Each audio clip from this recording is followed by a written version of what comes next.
রুই মাছের ডিম দিয়ে বরবটি ভাজি, এটা যে এত অসাধারণ একটা রেসিপি হতে পারে সেটা যদি তোমরা একবার বাসায় ট্রাই না করো কখনোই বুঝবে না। আসসালামু আলাইকুম এভরিওয়ান, আশা করি তোমরা সবাই অনেক অনেক বেশি ভালো আছো। তোমাদের সাথে আমি সবসময় ট্রাই করি সবচাইতে ইউনিক যে রেসিপিগুলো সেগুলোই শেয়ার করার, খুব অল্প সময়ে এবং ঝামেলাহীনভাবে।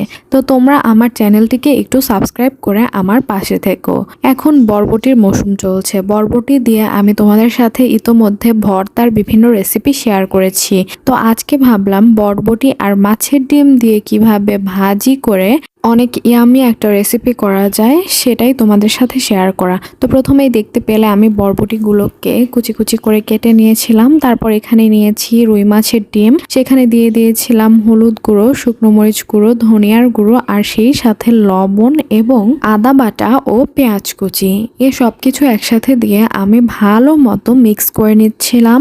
ভালো মতো অবশ্যই মাখাতে হবে, না হলে কিন্তু পুরো ডিমটাতে মশলাগুলো ভালো মতো ঢুকবে না। তো মাছের ডিম দিয়ে তোমরা আসলে বরবটি এর আগে কখনো ট্রাই করেছো কিনা আমি জানি না। যদি তোমরা ট্রাই করে থাকো আমার সাথে অবশ্যই তোমাদের রেসিপিটাও শেয়ার করবে, আমাকে কমেন্টে অবশ্যই জানাবে যে তোমরা আসলে কিভাবে রান্না করো। তো এই তো আমার মাছের ডিমগুলো মাখানো শেষ হয়ে গিয়েছে। এখন একটা কড়াই আমি চুলাতে দিয়ে দিয়েছিলাম, সেখানে আমি ঢেলে দিয়েছিলাম সয়াবিন তেল। আর তেলটা যখন গরম হয়ে এসেছিল তাতে ছেড়ে দিয়েছিলাম পেঁয়াজ কুচি। পেঁয়াজ কুচি দেওয়ার পর এখানে আমি ভালো মতো পেঁয়াজ কুচিটা নেড়ে চেড়ে ভেজে নিচ্ছিলাম।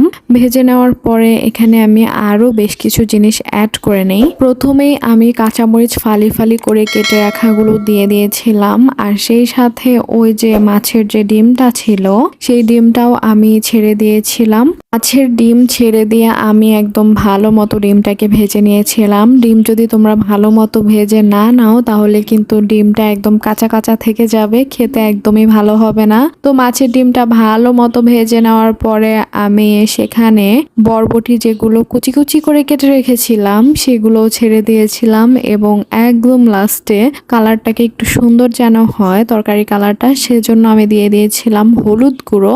আর তরকারির স্বাদটাকে ভারসাম্যে রাখতে আমি দিয়ে দিয়েছিলাম স্বাদ মতো লবণ।